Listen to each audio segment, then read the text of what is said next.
মহাসড়কে অবৈধ যান চলাচল নিষিদ্ধ হলেও কুষ্টিয়ার মহাসড়কগুলোতে অবাধেই চলছে নসিমন করিমন থ্রি হুইলার সহ 3 চাকার এসব অবৈধ যান, যা মহাসড়কে সাধারণ পথচারীদের আতঙ্কের কারণ হয়ে দাঁড়িয়েছে। প্রতিনিয়তই সড়কে ঘটছে ছোট বড় দুর্ঘটনা, প্রাণ যাচ্ছে পথচারীদের। গত 2 মাসে এ জেলায় 100-এরও অধিক সড়ক দুর্ঘটনায় প্রাণ গেছে 16 জনের, আর আহত হয়েছে 50 জনেরও অধিক। বৈধ যান চালকেরা বলছেন, অবৈধ যানের কারণেই মহাসড়কে বাড়ছে দুর্ঘটনা। এসব যানের নেই কোনো লাইসেন্স, ড্রাইভারদেরও নেই কোনো প্রশিক্ষণ। তাই মহাসড়কে এসব অবৈধ যান চলাচল বন্ধের দাবি তাদের। ভ্যান চালায়, রিক্সা চালায়, রসিবন করিবন সবই তো অবৈধ। এদের কোনো লাইসেন্স নাই, কিছু নাই, হাতে কলমে ট্রেনিংও নাই। এদের কোনো লাইসেন্স নাই, এটা এদের চলাতে আমাদের যে দুর্ঘটনা ঘটে 12 না ওদের কারণে হয়। আমরা চাই যে ওগুলো মহাসড়কে অন্তত না চলা।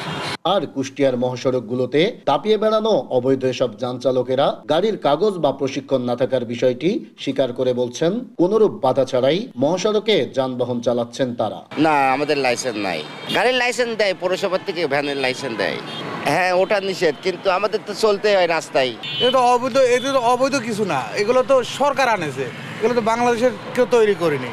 আমাদের পেটের দায় এগুলো আমাদের চালাতেই হয়। পুলিশ আগে বলতো আপনার শহরে যেগুলো আপনার লাইসেন্স দিত, শহরে পরিষেবায় চালাইতাম। প্রতিনিয়তই সড়কে দুর্ঘটনার অন্যতম কারণ এসব অবৈধ যানবাহন, এমনটাই মনে করেন নাগরিক সমাজের প্রতিনিধিরা। মহাসড়কে দুর্ঘটনা রোধে অবৈধ এসব যান চলাচল বন্ধের পাশাপাশি এসব তৈরির কারখানাগুলোর দিকেও নজর দেওয়ার দাবি তাদের। হাইওয়েতে যতগুলো দুর্ঘটনা সাম্প্রতিককালে হচ্ছে, বেশিরভাগ দেখা যাচ্ছে ওই অটো, ওই নসিমন করিমন, ওই আলম সাধু, এই সমস্ত 3 চাকার বাহনগুলো, এগুলো নিয়ন্ত্রণ রাখা খুবই কষ্টকর ব্যাপার। কারখানাগুলো তাদের উপরে সরকারের একটা অবশ্যই একটা থাকবে, নিয়ন্ত্রণ থাকবে।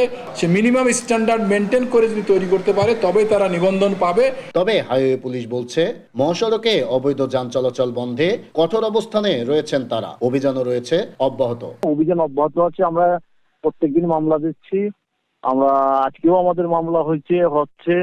আমরা কঠোর দিন আমাদের ডিআইজি স্যার এসেছিল, ডিআইজি স্যার আমাদের নির্দেশনা দিয়ে গেছে।